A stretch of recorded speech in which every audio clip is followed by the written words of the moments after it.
नाजरीन, आप तमाम का Z9 उर्दू न्यूज़ में खैर मक़दम है। मादापुर पुलिस ने नार्कोटिक्स पुलिस के साथ मुश्तरका तौर पर कार्रवाई करते हुए 4 मंशियात फरोशों की गिरफ्तारी अमल में लाई। इनमें से एक मंशियात फराहम करने वाला बताया जा रहा है। पुलिस की जानिब से छापा करते हुए इसे हाईटेक सिटी के करीब से गिरफ्तार कर लिया गया। पुलिस की जानिब से सचिन, नवीन नायक, प्रणीत रेड्डी और राहुल की गिरफ्तारी अमल में लाई गई है और मुलजिमान के कब्जे से तकरीबन 1.5 किलो गांजे को जब्त कर लिया गया। इनके खिलाफ मादापुर पुलिस स्टेशन में एक मुकदमा दर्ज कर लिया गया है। इसमें सचिन, जो कि मंशियात फराहम करने वाला बताया जा रहा है और वो दूध बौली का रिहायशी है। बाकी तीनों जो कि गांजा सप्लाई किया करते हैं। राजा नामी एक और मंशियात फराहम करने वाला शख्स अभी भी पुलिस की गिरफ्त से मफरूर है। इसकी गिरफ्तारी के लिए भी खुसूसी टीम्स तश्कील दी गई है। मुलजिमान के ख़िलाफ़ पहले भी मुख्तलिफ पुलिस स्टेशंस में कई सारे मुजरिमाना केसेस के वाक़यात दर्ज बताए जा रहे हैं। केरला पालकड PS में भी एक केस बताया जा रहा है। इस केस में भी ये सज़ा पा चुके हैं। नवीन नामी ये नौजवान जो कि होनहार तालिब इल्म है, इसने साल 2015 में नीट में दाखिला लिया था और ऑल इंडिया रैंक 800 हासिल किया था। इसे नीट में बुरी सोहबत की आदत हो गई। इसे गांजे के तमाम अज्जा की बुरी तरह से लत पड़ गई। साल 2018 के बाद इसने अपनी पढ़ाई दरमियान में ही छोड़ दी, ये जानने के बाद कि वो मंशियात का आदी है। इसके वालिदैन ने भी इसे तब्दील करने की हर मुमकिन कोशिशें कर दी। जब वो ना बदला तो इसने अपनी पढ़ाई दरमियान में ही छोड़ दी और बेंगलोर चला गया और एक ड्रग सप्लाई करने वाले से इसकी वहां पर मुलाकात हो गई। साल 2022 में दुंडीगल पुलिस ने मुकदमा दर्ज किया था जब वेंकटेश्वरुलु नामी शख्स को ये मंशियात फराहम की जा रही थी, फिर भी वो वहां से मफरूर हो गया था। हाल ही में मंशियात का इस्तेमाल करने ये हैदराबाद आया था। इतला मिलने पर कार्रवाई करते हुए पुलिस ने इसकी गिरफ्तारी अमल में लाई।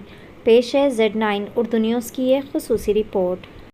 TGANB మరియు మాదాపూర్ పోలీసులు కలిసి నిన్న జరిగిన ఒక ఆపరేషన్లో ఒక ఇన్ఫర్మేషన్ మీద యాక్ట్ అయితే దాంట్లో నలుగురు డ్రగ్ అడిక్ట్స్ నలుగురు కన్జ్యూమర్స్ పట్టుకోవడం జరిగింది. దాంట్లో ఒకడు డ్రగ్ సప్లయర్గా ఉన్నాడు. విషయానికి వస్తే నిన్న మాకు వచ్చిన పక్కా ఇన్ఫర్మేషన్ ప్రకారం లోకల్ పోలీస్ సహాయంతో హైటెక్స్ దగ్గర రైడ్ చేయడం జరిగింది. అక్కడ సచిన్ అనే అతను దాంతోపాటు ఇంకా ముగ్గురు డ్రగ్ సప్లయర్స్ పట్టుకోవడం జరిగింది. వాళ్ళ దగ్గర 1.4 kgs ఆఫ్ గాంజా రికవర్ అయింది. మిగతా ముగ్గురు కన్జ్యూమర్స్ అని మా ఇంట్రాగేషన్లో తెలిసింది. వాళ్ళ పేరు నవీన్ నాయక్, ప్రణీత్ రెడ్డి, రాహుల్ రాజ్. వీళ్ళ మీద క్రైమ్ నెంబర్ 878/2024 క్రైమ్ నెంబర్లో మాదాపూర్ పోలీస్ స్టేషన్లో కేసు రిజిస్టర్ చేయడం జరిగింది NDPS యాక్ట్లో.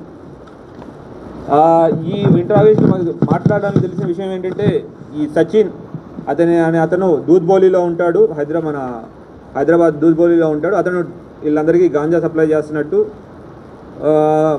దాంతోపాటు ఇంకొక సప్లయర్ ఉన్నాడు, అతని పేరు రాజా. అతను అబ్స్కాండింగ్లో ఉన్నాడు. అతను కూడా పట్టుకోవడం జరుగుతుంది విత్ టైంలో. అయితే వీళ్ళ మీద ప్రీవియస్ కేసెస్ కొన్ని ఉన్నాయి. ఇక్కడ నవీన్ అనే అతని మీద క్రైమ్ నెంబర్ 826/22 దుండిగల్ PSలో కేసు కూడా రిజిస్టర్ అయ్యి ఉంది. దాంట్లో ఒక NBW కూడా పెండింగ్ ఉంది. దాటిపోయాడు. అక్కడి నుంచి అతను బెంగళూరుకి వెళ్ళిపోయాడు. బెంగళూరుకి వెళ్ళి మార్కెటింగ్ అని వేరే పనులు చేస్తూ ఉన్నాడు. డబ్బులు లేవు, చేతిలో విద్యార్థి పట్టా లేదు. తెలిసిందల్లా ఈ గాంజా మత్తు పదార్థాలకు అలవాటు.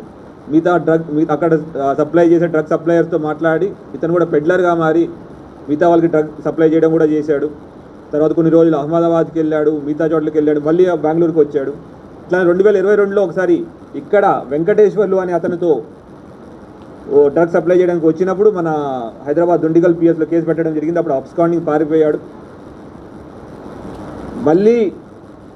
మళ్ళీ వచ్చాడు, ఇక్కడ మళ్ళీ కన్జ్యూమ్ చేయడానికి వచ్చాడనే విషయం తెలిస్తే మనం పట్టుకోవడం జరిగింది. సో ఇప్పుడు అక్కడ ఎవరెవరి దగ్గర సప్లై చేస్తున్నాడు, ఎట్లా సప్లై చేస్తున్నాడు క్వశ్చన్ చేస్తుంటే బెంగళూరులో కొంతమంది పేర్లు ఇచ్చాడు. MDMA డ్రగ్ని డెకో అనే అతని దగ్గర నుంచి వీళ్ళు కొనేవాళ్ళంట. తర్వాత ప్రజ్వల్ అనే అతని దగ్గర కూడా కొనేవాళ్ళు. అక్కడ ఉన్న కన్జ్యూమర్స్ పేర్లు కూడా ఇవ్వడం జరిగింది.